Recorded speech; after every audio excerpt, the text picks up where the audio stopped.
From the Fillmore stage to the pages of Rolling Stone, Paige Parsons has spent 30 years capturing stories that connect, inspire, and transform. As a photographer, user experience researcher, and an advocate, she built a career in the intersections of creativity, human connection, and design. And today, she's here to share her story with us. Hi everybody, I'm Gil Gershoni, founder of Dyslexic Design Thinking and Gershoni Creative. As someone who's embracing the power of thinking differently, I'm so excited to hear her story. Hit the like button, subscribe, and stick around. Let's jump right in.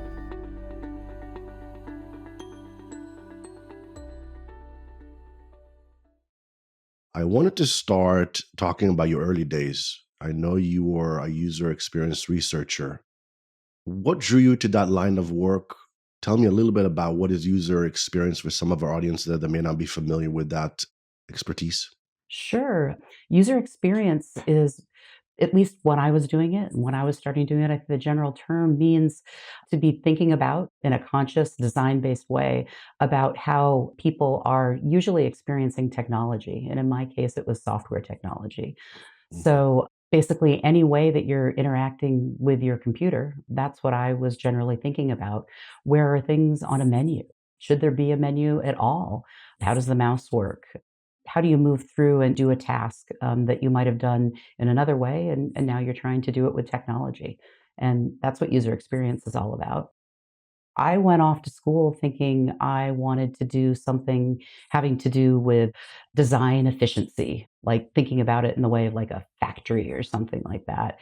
And soon after taking a lot of technical classes, I found out that something that involved a lot more calculus and differential equations was not for me. That was not Mhm. where my strengths were. That's where my skills were. But I really loved the design aspect and the people aspect. And Mhm. where I was going to school at MIT, the place where those things came together was actually in the Department of Architecture. They had a program that was very much form follows function, not Mhm. function follows form.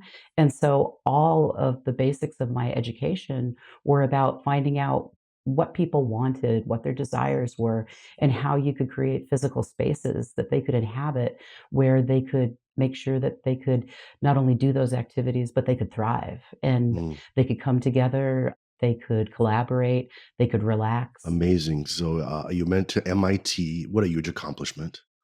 How was it going to such a top university? Ignorance is bliss, I've got to Mm. say. I had never visited before. Testing had said that I was pretty good at tech kinds of things. And it seemed like my parents were moving from California and it was far away. And I had been on the wait list and I got in. I think it had a lot to do with the fact that MIT was really trying to get a lot more women in their program. And when Mhm. they said, "Hey, we've got a spot. Would you like to come?" It was kind of like, why not? And it was just a big adventure. And I like big adventures. So Mhm. I didn't have a lot of expectations going in. And I'm very, very fortunate that what I went the entire first year was pass fail. And I did a lot of failing. Mhm. But I found my place there. I found my Mhm. people there. Mhm. And just a lot of really curious people that just want to find out the way that things work. And I thrive in an environment where I'm with a lot of other curious people that like to collaborate. Mhm. Mhm. Well, it seems like it's such a through line with your career is a lot of risk taking, a lot of jumping, a lot of experiencing things that how do you get from this to this? And it's I find that it's in some sense it's a dyslexic trait where we fail. I mean, that's what we Mhm. do, and failure really is, we've talked before, failure is really the pursuit of change, the pursuit of what if, the pursuit of, if I don't succeed, at least I know that it didn't work and what else would work. And Exactly. you either hide from it, you run away from it, or you just learn to love it and then you seek it, right? Yeah. Yeah. And I think, in some ways, I think I was very fortunate that I wasn't diagnosed early. I wasn't Mm, diagnosed till I was in my 40s. So I was just seen as this, quirky kid. My family moved all across the country. I was changing schools every year. So nobody could really pin me down in that way. I did well enough, and they just thought I was a little bit lazy when it came to spelling. Mhm. And I was very fortunate that I had a mom that did a lot of administrative work and was able to help me with editing my papers, and helping me with, spelling and those kinds of things that come somewhat difficult Mhm. in a difficult way to dyslexic kids. And Mhm. I didn't know it at the time, but I was just a sight reader. I didn't know how to sound out anything, but Mhm. sight reading took me, all the way through college. So Mhm. I was very fortunate in that way. So when you were working with, I know you were working with Apple and Netscape, and then later on you worked with Netflix, Netflix. was it? Yeah, with Mhm. Netflix. What was the difference between doing user experience design for Apple and Netscape versus a more somewhat newer brand like Netflix? Well, at the time, actually, Netscape was a really new brand as well too, which was Mm. interesting. Mhm. And actually, the thing that I can probably best compare and contrast for you were my two experiences at Apple. In that, when I started out, Apple had this tiny little design lab, a research lab on the East Coast in Cambridge, and they had this idea for the Newton. And they wanted to create a development environment to work on this thing and have an entirely new world. And I was hired, I think, because I had technical expertise as well as expertise in design to help them create a user experience and a user interface for this new programming environment for their Dylan programming language, which originally they thought was going to be used for the Newton. And then they ended up shutting that lab down once we got, it's so true when you're a little hidden thing, almost like a skunk works in a big company. Once you begin to have a little bit of success and you become a little bit more mainstream, all eyes are on you. And we had a very short window to do what we needed to do. And it wasn't quite enough runway. And Java ended up taking over the world instead Mhm. of Dylan. And that lab ended up shutting down. But Apple was kind enough to offer all of us positions elsewhere in the company. No one else wanted to move to the West Coast, but I'm pretty intrepid. And I was, like, I wanted to come back to the West Coast. So I ended up working with Apple's human interface design group. I'm really bad with acronyms because of my dyslexia. Yeah, Proper yeah, nouns are not my strong suit, but yeah. whatever we were called, I came out and I worked, all of a sudden I went from being this single designer with all these other engineers to being in a group with, I think there were like 45 designers. I'd never gotten to work with other Wow. user experience people before, and that was awesome. And we ended up working on collaboratively on Apple's first web user experience design guidelines. They were very Wow. well known for their desktop design guidelines, and they made a huge impact. And I don't think these made quite as big of an impact, but this was the very start of the web back in 1995. Wow. And so we were really interested in bringing that experience of thinking users first that Apple had to these web-based interfaces. It was the wild, wild west of designing online at that point.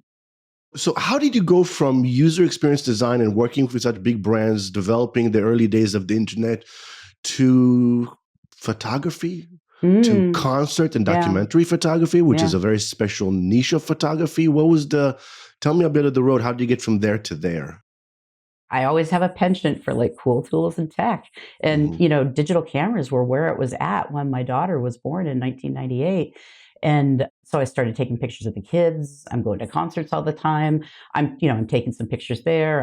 I'm sneaking my camera in, and people didn't mind so much about those digital cameras going in then.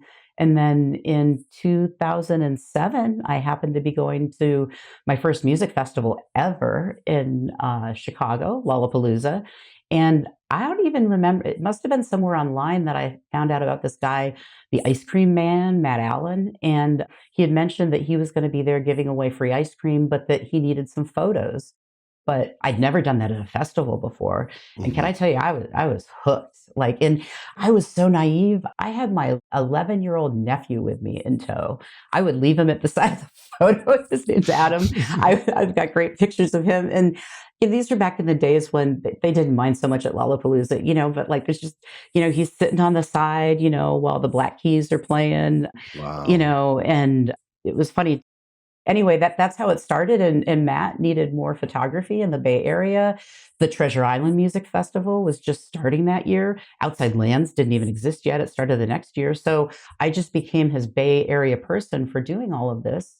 So it worked out really well that even though my kids were little, I'd make dinner, then I'd go out at night and I'd be shooting. And A couple years after that, I really lucked into the position of house photographer at the Fillmore. That was in 2011, 2012. And Hmm. again, sort of an interesting collaboration. There was someone that I'd met at another music festival that was managing the photographers.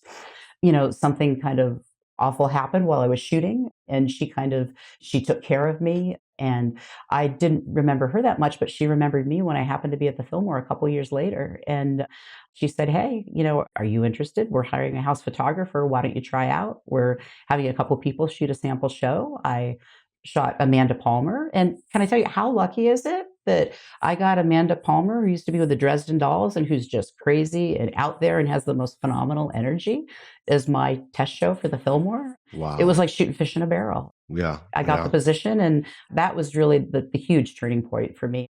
So let's go back for a minute. Like, Sure. what was one of the first photograph you took that you were so proud of? You're like, wow, that's really, that kind of stands out for you. I'm sure that you're such a good photographer that maybe it's hard to pick, but is there one event? Yeah.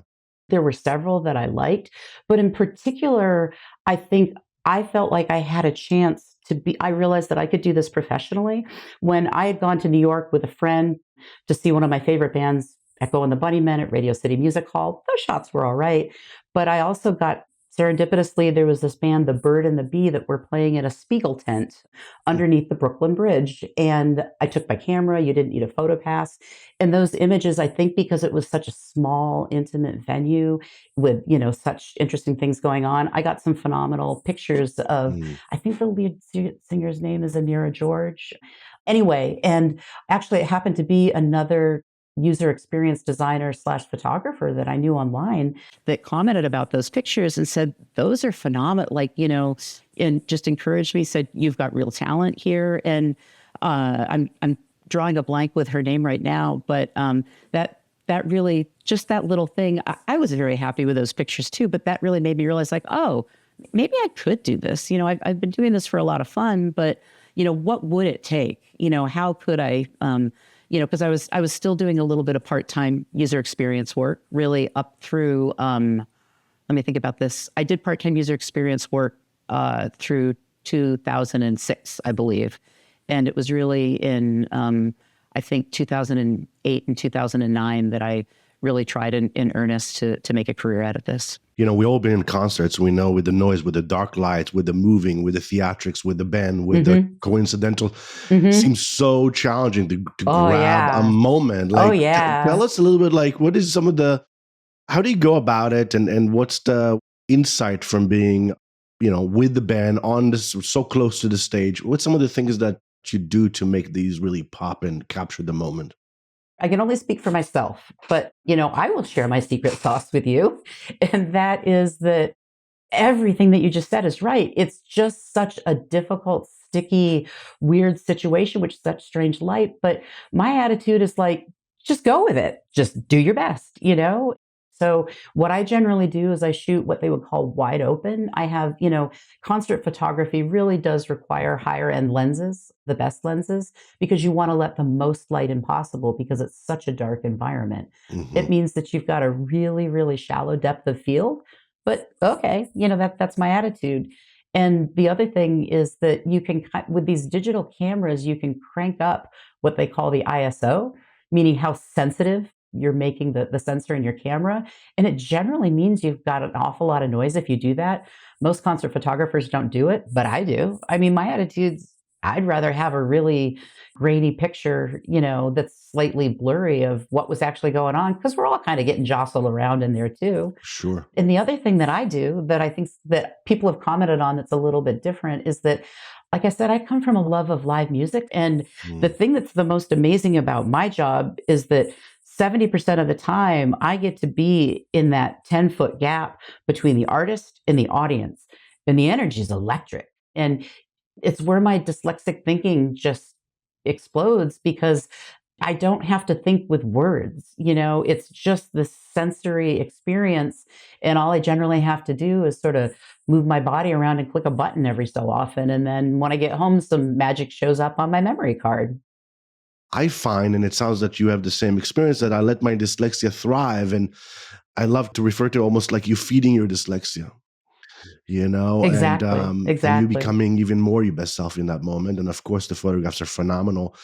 I know that in 2011, as you just said, you start shooting for the Fillmore. Yes. So for our folks not in San Francisco and the folks internationally, which may not know the iconic Fillmore, tell us a little bit about what is the Fillmore, just to set this the scene.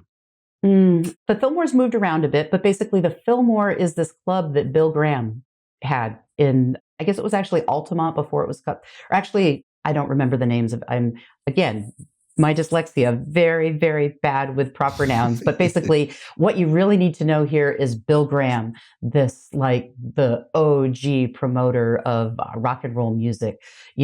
Jimi Hendrix, the Grateful Dead, Janis Joplin.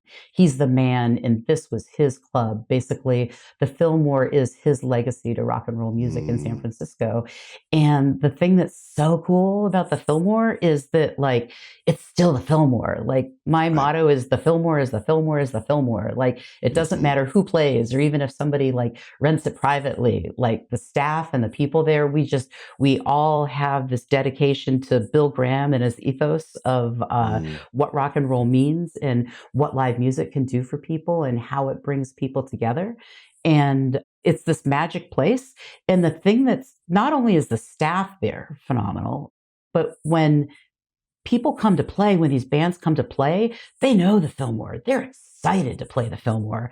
And right. so it's not just like it's some stop on their tour. It's so many times like the pinnacle of somebody's performing career when they come to play Hmm. there for the first time. And Hmm. like, what an honor to get to document that energy, and Mm. you just see these smiles beaming from ear to ear, and like, people like, just jamming, and they're just like, yeah, like we're on the Fillmore stage, man. And It's a big deal. it's a big deal. And Yeah. it's just, and all of us that work there feel like it's a big deal. We're all Right. just excited to be there. And Yeah. so everybody being so reverent and so enthusiastic about the place and the place that music has in our hearts Mm. just makes for some magic. What was some of your favorite artists to photograph there that stands out? Is there a few that you can sort of? Oh yeah, I've got to say the one in the past year that stands out, hands and head above the rest is Jean Baptiste. Oh, really? Oh yeah, and I have my father to thank because I can't always be there to shoot every show. I was going to be out of town seeing my father for his birthday last year, and I was trying to make my dad a priority. And he heard that I was going to be missing Jean Baptiste, and he's like, "No, you're not. Like, you're going home a day early for this trip. You're going to go. You have my dad knew more than I did. He said, he's phenomenal. Like, you have to shoot him live." And so I'm like, "Okay, Dad." And I changed my plane ticket. I let my boss know I could make that show, and he did two shows that night. I think I did the Mm, late show. There was an early show, and I have never seen such a range of emotion in a performer within a 90-minute period as I did with Jean Baptiste, in like so many different styles. And so again, collaboration, like, mm, with his backup singers, and his drummer, and and with the audience. And such a creative individual. He played this early show, and he had a set list that went, I'm just going to use numbers 1, 2, 3, 4, 5, 6, 7, 8, 9, 10, because I'm dyslexic and I can't do the alphabet backwards. And then for the late show, he went 10, 9, 7, 8, 6, 5, 4, 3, 2, 1. He played the entire set backwards. amazing. And like it, from people, I wasn't there for both, but people were talking about just the difference in the energy, and Hmm. just anyway, I can't say, if you ever get the chance to see Jean Baptiste like Hmm. live, like everybody, please do it. Like, and then of Hmm. course, like I was so fortunate to get to, photograph Phil Lesh and so many other people from the Grateful Hmm. Dead that came through Hmm. the Fillmore, so many times as well Hmm. too. Hmm. Yeah. Wow. Wow. Front row. Front row. Yeah. And then the pandemic happened, and Yeah. then everything came to a bit of a pause or a Yeah. halt. And then you started working with personal protective equipment portrait project, right? Is that right? I did, yes. But like I just knew I wasn't going to be working for at least a year. And it was just like, what do I do with myself? And one of the things that I saw at Stanford, where they were doing some clinic work for testing at the time, that people didn't just have on their PPE, but they had these stickers on the front of them, and they were with their faces, and they were talking about this thing called the PPE Portrait Project. And so, I tried to figure out what was going on. And it turns out it was this project that Mary Beth Heffernan from Occidental College had started, Hmm. and Katie Brown Johnson from Stanford School of Medicine was creating a project. And I reached out to Katie, hey, and I just thought maybe I'd organize some photographers for them or something. But they're like, oh, you're interested in working on this? Like, you've got time? Oh, you've got a background in user experience design? Like, you're in charge of implementation for this project, Paige. Like, our Zoom meetings are every Thursday. How's that? And I'm like, Wow. sure. And they just gave me free reign to sort of do what I wanted to do. Because at this point, they were using these stickers with people's faces so that people could connect, because the patients Right. could connect, and because they couldn't see what was going on underneath. And my thing was like, again, from a process point of view, I'm like, how are you organizing those stickers? Like, you've got to don and doff PPE for every patient. That's a lot of stickers. Like, that's not great for the environment. I was kind of like, well, why can't we make reusable ones? And they're like, we don't have a good way to, attach them without piercing the PPE. And I'm like, I'll work on that. And so I just started like ordering magnets from China. And I did like 7 or 8 iterations of basically taking the pictures and putting them in putting them in different materials, like laminating them, and seeing if they could be disinfected, or even like what happened if you disinfected them for like a 10-day period with bleach every day, would they hold up? And it Mm. turned out I even did some commando prints, as I like to call them. I didn't even laminate them. I just sort of used these double-sided magnets to put plain picture prints on, and they held up really well too. And then I was like, well, so that was sort of one area that I pursued. And then another area that they really encouraged, because they were working on things for testing and in hospitals and stuff. And I kept on thinking, so many other people need these kinds of things. My father-in-law and mother-in-law were in a memory care unit, Hmm. or I guess, or in an assisted living facility, and dealing with memory care issues. And I felt so fortunate that, I went over to and, nobody could see anybody's face. And I said, hey, would you guys be interested at this memory care assisted living place of trying this project? I'll take all the pictures, I'll implement them, I'll take the data. And they did. They were open to it, Amazing. and tried it at a couple schools, tried it on dental offices as well too. And just, Mm. it was super interesting to me, the different user experience needs that each of these places had. And one would say, how did you go from user experience design to being a rock and roll photographer to doing the PPE portrait project to now having a foundation to supporting rabbits? What is it? How'd you start it? Why'd you start it? Tell us more. I love rabbits. When I was really, really little, like going back a long time, like when I was 7 or 8, I had, pocket pets, I guess a couple of hamsters, and hamsters don't live very long. So this is my origin story with rabbits, that it was really hard for my mom to see me so sad. I get so emotional when my hamsters, like I had, Pinky Lee, and she passed away. And she said, you need to find a pet that lives a lot longer. And so I had my first rabbit. It wasn't a house rabbit back then. This was back in 1980, I guess. And when I was 12 years old, and I had rabbits in junior high school. I was actually in 4-H. We learned how to help other kids and, share that knowledge through 4-H. So that's really where the seed of wanting to share what I knew about rabbits came along. And then I found, when I was first working at Apple, actually, and again, this is the very start of the web. This is 1995. And I'm thinking like, wow, this web is such a cool thing. Like, what can we do with the web? Like, how can we harness its powers? And I've got these 2 house rabbits, living at home. And I find out about this woman, Marinelle Harriman, who wrote this book called The House Rabbit Handbook, and had founded an organization called House Rabbit Society that had this great newsletter that was educating people through snail mail. And I was like, why don't we get this online on the web? Like, what if we put all this great information like on a website? And so anyway, we worked to put together this website, rabbit.org, like back in 1995. And Wow. yeah, it's been around that. And I knew about it because I knew about the web. But I think it was like a year, 2 years later, when we were moving to California and you could first get domains, I was smart enough to get the domain rabbit.org and to loan it to the organization. And so Mm. House Rabbit Society used it for many, many years. It hadn't been a priority, for a while. And it was something that I wanted to take on as a priority. So I ended up taking it over about a year and a half ago and founding this nonprofit, getting to keep all the materials that were there before because they belonged all to all the individual authors. And I Mhm. just sort of wanted to bring it up to, the 21st century and really focus a lot now on advocacy. We're so fortunate. There are about 350 rabbit rescue organizations now across the United States. I found that they needed, so I felt like rescue was kind of getting covered.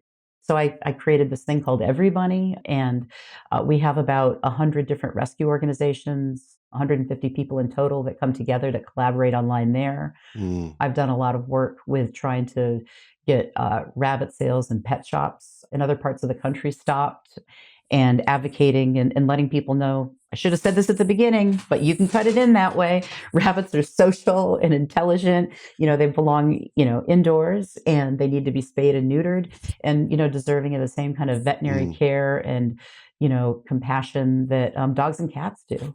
Mhm. They're Mm. so intelligent. They're so sweet. Mm. I love having them in my life. Yeah. So Yeah. Beautiful, beautiful. Tell me, how many rabbits do you have right now? I have two. If it wasn't for my husband who keeps me in check, I'm sure we would have a lot more. We've had four, at the most, but their names are Mo and Mimsy, and Oh, sweet. you can find them at rabbit.org. Their images are all over there, Oh, and they're these, sort of ombudsmans and little, spokes bunnies for rabbits across the world. sounds like a beautiful relationship. Yeah, yeah. You mentioned at the beginning that you were not diagnosed with dyslexia until later on in life. I think you Yeah. said around your Mhm. 40s. Like, how did you find out you were dyslexic? I found out through getting my children diagnosed, my Mm. daughter in particular, because my daughter just everybody thinks the children are wonderful. My daughter's wonderful, and I just saw her begin to struggle in school. Mhm. And our kids were at Peninsula School in Menlo Park, but I thought, like, my goodness, if this little girl who's so clearly bright and articulate and intelligent and creative, if she is struggling so hard, especially with writing, in second and third grade, like, there's got to be something going on here. And it was like, oh, okay. I guess I need to get some testing done and, Mm. sort of look. And we lucked out actually with a place called the Gifted Development Center out of Denver. I think Linda Silverman, they happened to come to the Bay Area, I think every 6 months. And at the last minute, they had a cancellation. And so we only had to wait like 3 weeks for her testing. And she's what they call a stealth dyslexic. Mm. So really bright, again, doing sight reading very much like I did, but didn't get the phonemes, was having a lot of problems with. So anyway, all of this is a long-winded way as I'm learning my daughter's dyslexic and that she's got some auditory processing issues. It's just like, I do that. I did that. I thought that was normal. Wait, that's not normal? Like, oh, everybody doesn't have these kind of problems with spelling? Like, oh, and actually when she had the auditory processing stuff done, I went through the testing as well too. And then I started getting, a couple of interventions. I went through some auditory integration training and just started learning more about my own dyslexia and Mhm. eventually that I'm ADHD as Mhm. well too. So, and I know that you've been, as you said, the Peninsula School down in Menlo Park. You've Mhm. been volunteering there. How do you support those as you volunteer there? How do you support those kind of minds? And I'm assuming some of the kids are neurodivergent, some are dyslexics. What's some of the things that, as a volunteer and supporting your daughter in the school, that's sort of been very helpful? Mm. I think just being really open. I mean, that's one thing. I've got to say that, like myself, my daughter, my son's dyslexic as well too. We are out and we are proud dyslexics, and I think that is incredibly helpful. So, one of the things that I did, I didn't have a chance to do it for my daughter. She was a little bit older. She was in third grade, I think, when she was diagnosed. But because with my son, we knew by the time he was coming in kindergarten, and I said, they had these choice activities for older kids, but they didn't for the younger ones. And I said, hey, Josie, the teacher, like, would you be open for me like coming in like, once a week and like doing this choice activity about, I called it messy science, I want to Mm, do messy science for the kids. And so sure, they were, because they're incredibly open about parents volunteering there. So I would come in and basically I would play, because I don't feel, do you find that like sometimes when you see people, even if, and especially with sometimes with young kids, I'm kind of like, ooh, like I recognize that kind of thinking, like, in terms of absolutely. strengths in particular. And I saw this like in so many of these little kids, especially several of the little boys that my son played with. And it was like, I want to make a little science class for them that's going to play to their strengths. You know what I mean? Mm, You like playing with, like peanut butter and making this stuff. Like we went and like made this sort of like nutritious peanut butter mixture. And I talked about how they were, using that kind of stuff in third world countries in Africa to help alleviate hunger and mm, talking about sort of some of the basics of macronutrients with them, and you don't need a textbook for this. I was sort of doing it more with science, but sort of mhm, taking these kinesthetic things that, kids love to do and tying it into different concepts that they're really interested in to begin with. It's all a mm, part of progressive learning. mhm, And so I just felt really fortunate that, parents were open to having me doing this and the teachers were. And it's just so much fun to get to know, your own kid. But like, can I tell you, there's nothing better than like getting to know all kinds of other little kids that they hang out with because you find out how different each one of them is, what strengths they have. You think your kid is normal, or you think I don't mean normal in the sense of right. I just mean that you just assume everybody's that way, even when you're right. neurodivergent and you're actually not very normal. But like just seeing how different kids are and what they're attracted to and what they like to collaborate on and work together, it's just a chance to bring these sort of dyslexic design skills, really, Mhm. even and dyslexic ways of thinking to all these little kids, whether they're dyslexic or not. Yeah, so beautiful. And as you were describing and playing with the peanut butter and learning about hunger and learning about the context and moving around and doing that, those kind of lessons they would never forget Yeah, because yeah, they learned it with their whole body. yes, And it wasn't exactly, that they had to remember like what country and what this and that, but they understood the story behind the story because they viscerally played it out. exactly. And I think that that's something when we're looking at, let's go back to the dyslexia reading, is that we're looking at these letters and to us, they're not flat. They're Right. not, to us, they're not, to us, those symbols are negotiable. Yes. Y is an S, a curve. And to me, as soon as I go down, then it's a snake, it's a space, it's a negative, it's a positive, it's a dense, it's a sun. It's the world from there just grows. But just to see the letter S, flat, it's sort of my mind, it does not sort of adhere to that so easily, right? I have to really fight my creativity and stay linear with it. It kind of brings me to this because you work with a lot of parents and Mhm. students. What advice would you give a person that maybe yet to embrace their gift of dyslexia? Well, I think the first thing before embracing the gift of it, I've got to say, as a parent, even realizing that I was dyslexic and like being completely cool with it. And I will say, when you first get a diagnosis, if you will, for your kid, whatever it is, there was a huge amount of grief. I just think let's acknowledge the grief, that people have Mm, about finding out that, they might have had plan A and it's going to go some other different way, regardless of whether it's good or bad. It's just like that loss of what might have been a dream for what you thought was going to happen.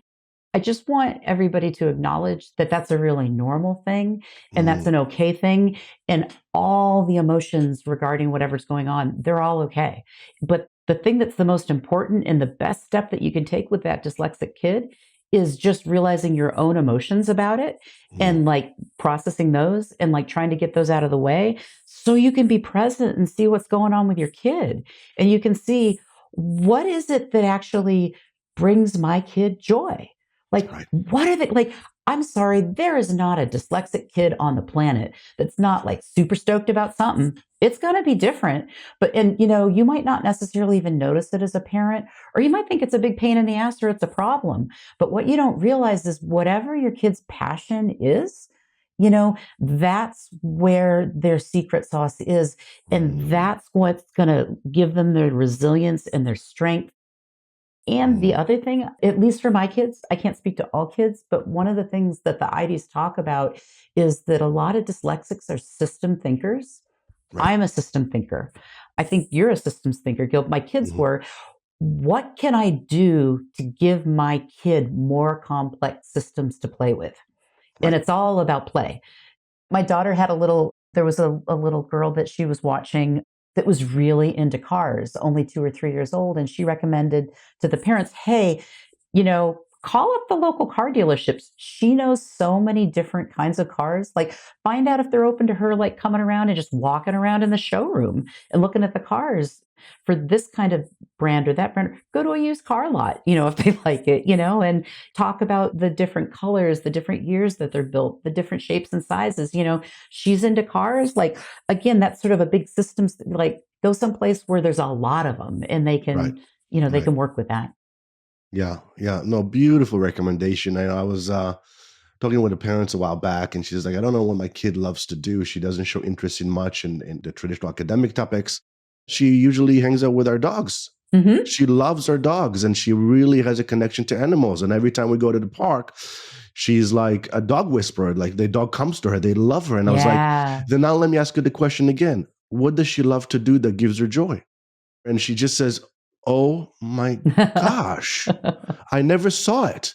And Yeah. often it's because we don't think that those are the things. We're sitting inside of the experience and we can't see it from the outside. But it's sometimes it's so simple and right in front of you where you just look and let them lead. Yes. And if you let them lead, they will tell you. Exactly. Yeah. Yeah. And sometimes this, I will say, I got in my own way about this. Like, my parents were, very open overall. And it was my limited thinking about my photography early on that told me, like, no, no, no, you can't do that. So, as parents, if we see that, and we see that there's something going, there's no better gift than you can give your child is to point out, like, I can see you're really excited about that. Like, that's something you can do more of. That's something that your world can revolve around, and that, we can find a way in your life, for that to be, something that maybe you make a career out of it. Maybe it's a passion on the side, but it's something that can fulfill you and bring you joy and help to be your touchstone Mm, so that you can find your place in the world. yeah, yeah. So exciting. I mean, I love talking with you. What's coming up for you next? This afternoon, I'm super excited. I'm going to Pier 24 up in San Francisco. It's Hmm. the largest photography museum Hmm. in North America. It's only open for another 2 weeks. Hmm. I'm really sad that that'll be going away. But when it comes to events that are coming up, I'm going to be taking a trip around the world. Whoa. It's unplanned yet. My son is graduating a quarter early from college, Uh-huh. and he's actually going to be working at Apple, which is pretty exciting. So things kind of come full circle there. Although he's Hmm. going to be working on some low level system software, and I said, hey, he didn't know what he wanted to do with his time, and I'm like, hey, well, we've got this time. I've got a little bit of time. I've got a lot of airline points. How about, you take the lead, and he's going to plan this trip. And he's a pilot as well. We're not going to Oh, fly well. ourselves, but we're going to plan a trip around the world with, I think, about 7 different stops with these miles. And I'm just hoping to go to a lot of, again, like, it's all about this serendipitous exploring. And, Mm, it's like, where do you want to go? I'm kind of like, wherever you want to go. Like, there's Gil, the one other suggestion I have is just drop your judgment. Just try to make a little bit more space. That's my advice to people.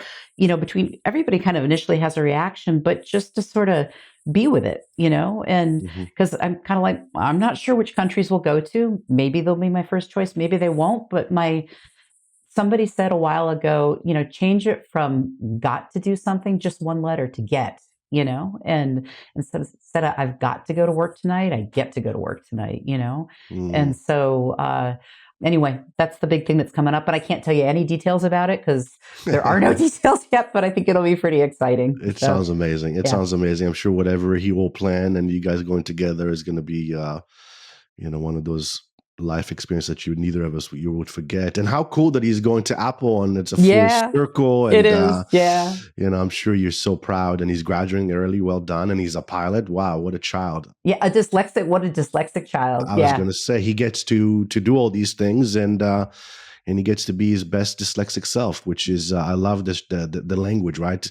You know, as we coming full circle to close this thing and talking about collaboration, first of all, you can collaborate with anybody. Yes. And the secret sauce to collaboration is yes and. Mm-hmm.